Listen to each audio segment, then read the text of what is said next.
Bruno Le Maire, le ministre de l'Économie et des Finances, qui exclut de nouveau, encore j'ai envie de dire, toute hausse d'impôts en 2025 et même après cette dégradation de la note souveraine de la France par S&P, c'était vendredi soir. Bonjour Charles. Bonjour David, bonjour tout le monde. Fondateur du site Insolentiae. La parole du ministre de l'Économie, ça l'engage, en tout cas ça engage. Est-ce qu'on peut être rassuré au moins pour l'année prochaine parce que c'est quand même pas la première fois qu'il écarte toute hausse d'impôts. Jusqu'à présent, le gouvernement a tenu bon sur les impôts. Les promesses n'engagent que ceux qui y croient, mais David, je vous rejoins. Pour le moment, les impôts au niveau de l'État n'ont pas augmenté. Attention néanmoins, regardez ce qui se passe sur l'évolution extrêmement importante à la hausse des taxes foncières. Vous avez les impôts qui relèvent du gouvernement qui sont une chose, et puis ceux qui relèvent des autres collectivités territoriales qui en sont une autre. Et donc, il ne faut pas oublier que les Français raisonnent impôts en termes généraux. C'est tout ce que je paye et qui va sortir de ma poche, peu importe celui qui opère la taxation ou qui est à la manœuvre pour augmenter ou baisser le taux. Pour répondre un peu plus à votre question maintenant, est-ce que Non, pardon, je vous coupe juste, Bruno Charles, pardon, je vous Oui, coupe, je vous en mais prie. c'est intéressant parce que quand Bruno Le Maire parle, et je rebondis sur ce que vous dites, quand il parle d'absence de hausse d'impôts, il ne parle pas de la pression fiscale au sens large, il parle des impôts décidés par l'État. C'est ça, on est d'accord. Exactement. Exactement. Et donc là, il omet volontairement, on ne peut pas lui en vouloir, ça c'est politique, c'est tout à fait trivial comme action, mais il omet de parler des charges sociales, des nouvelles taxes que l'on met sur les entreprises ou qu'on augmente, et puis ce qui peut toucher les particuliers. Tenez, regardez par exemple l'augmentation de tout ce qui va être la taxation autour des ordures ménagères, qui est un grand sujet actuellement, c'est quand même du pouvoir d'achat en moins pour les gens et des sommes en plus à dépenser. Ouais, mais à part la taxe sur les ordures ménagères et la taxe foncière qui a augmenté, ça c'est un fait. Sur le reste, vous me parlez de cotisation, vous taxe sur les entreprises, de quoi vous parlez spécifiquement, précisément? Par exemple, vous avez aujourd'hui une discussion qui est à l'œuvre autour, vous en avez entendu parler, je pense que tous nos auditeurs en ont entendu parler, autour des congés maladie et des arrêts maladie. Et donc, la tentation du gouvernement est grande de mettre des jours de carence à tout le monde au niveau de la sécurité sociale, mais de faire payer ces jours de carence par les entreprises. Ce à quoi le MEDEF s'oppose, puisque ce serait évidemment une forme de taxation supplémentaire sur les sociétés, ça viendrait peser sur le bilan. Ça, c'est juste pour vous donner un exemple, mais vous en avez un autre avec les mutuelles quand elles sont devenues obligatoires, ça a pesé pour une part importante sur les entreprises. Donc, le fait d'obliger les mutuelles pour les salariés, c'est les entreprises qui ont payé. Donc, vous avez des alourdissements indirects qui peuvent sembler peu visibles. Un autre qui semble très peu visible, c'est par exemple les congés payés, qui maintenant les entreprises doivent payer les congés payés qui sont quand même acquis pendant les arrêts maladie. Avec en plus quelque chose qui a été rétroactif sur plusieurs années, avec des soldes de tout compte qu'il faut revoir et repayer pour des gens qui sont partis, etc. Donc, vous avez des alourdissements comme ça de Oui, masse mais salariale. ça frappe les entreprises et pas les ménages. Là, on parle de l'impôt des ménages, Non, mais non, mais là, vous parlez de la pression sociale au sens large fiscales, ou de la fiscales. pression Ouais. fiscale. Ouais, mais là, elle est sociale, mais de la pression fiscale, sociale au sens large. Et donc, quand on parle de coûts, il faut regarder l'ensemble. Si demain, par exemple, Bruno Le Maire n'augmente pas les impôts, mais opte pour une désindexation des pensions de retraite, Ah, on a perdu Charles. Bon, on va appeler Charles par impôts, téléphone. Charles, vous m'entendez? On va vous appeler par oui, téléphone, peut-être c'est plus oui, simple. Ah, vous êtes revenu?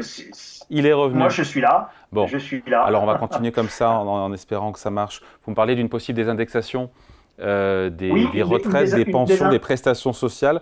On sait que c'est à l'étude, hein, rien n'est tranché pour l'instant, a dit Bruno Le Maire. Donc si c'est pas tranché, c'est que ça reste plausible. ça reste plausible, ce n'est pas tranché. Ça veut simplement dire que pour ceux qui sont concernés, que vous augmentiez les impôts de ces gens-là ou que vous les désindexiez, si vous désindexez pour 3% ou que vous augmentez les impôts pour 3%, ce sera sensiblement la même chose, les effets seront les mêmes. Donc on peut baisser le pouvoir d'achat des gens sans problème, sans avoir à augmenter les impôts. Bruno Le Maire a parfaitement raison.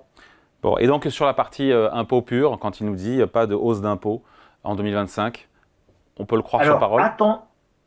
soyons prudents. Attendons la mission lancée par Monsieur Attal, le Premier ministre, sur la taxation des rentes. Donc, avant de dire qu'il n'y aura pas de nouveaux impôts ou d'augmentation d'impôts, attendons les résultats sur la taxation des rentes. Ça, je dirais, c'est le premier élément. Bon, ça va arriver vite. On nous l'a promis pour mi-juin, juste après les élections européennes.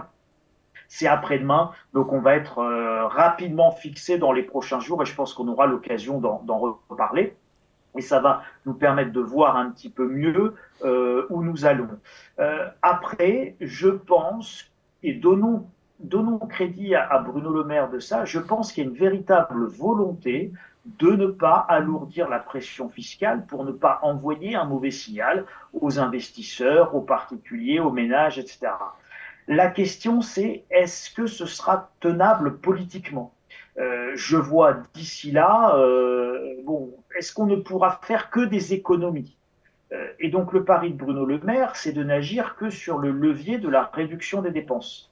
Mais ça risque d'être politiquement. Alors, je pense que économiquement, c'est parfaitement faisable et c'est tout à fait plausible de n'agir que sur le levier réduction des dépenses.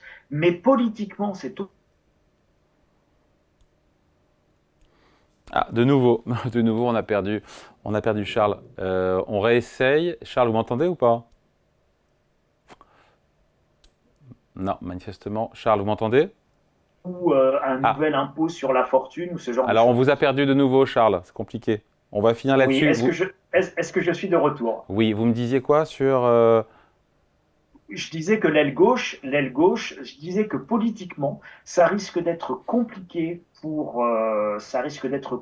de n'agir que sur le levier réduction des dépenses et que de nombreuses oppositions demanderont à agir aussi sur le levier de la fiscalité des plus riches à des fins d'égalité, etc. Et donc, on peut imaginer déjà une taxation plus importante sur les revenus des capitaux, un débat autour de tout ce qui va être l'impôt sur la fortune immobilière ou même l'impôt sur la fortune tout court qui Hmm. pourrait faire son retour. Voilà, on se quitte là-dessus, sachant qu'il y a 10 milliards d'euros d'économies annoncées pour cette année, 10 milliards de plus qui sont cherchés par le gouvernement, et en même temps, c'est Gabriel Attal avait confirmé la baisse d'impôts de 2 milliards pour les ménages pour l'année prochaine. On se dit que...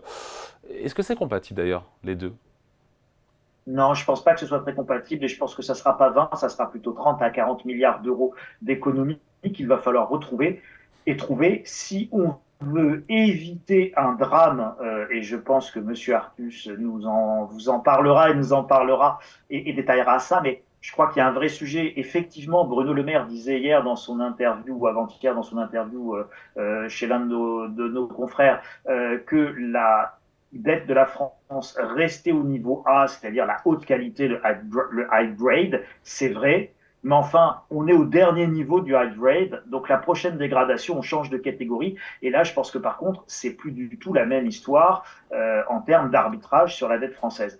Donc, si on veut éviter ça, et on est vraiment en fin de bonne catégorie, on est en fin de premier peloton, si on veut éviter la relégation en seconde division, il va falloir faire des efforts et les efforts, ça va plutôt être 30 à 40 milliards d'euros si on veut éviter ce drame-là. Et je pense que le vrai débat, il sera autour de cette thématique et de ce sujet-là, même si ça peut sembler technique, ça va être le cœur de la problématique politique et économique.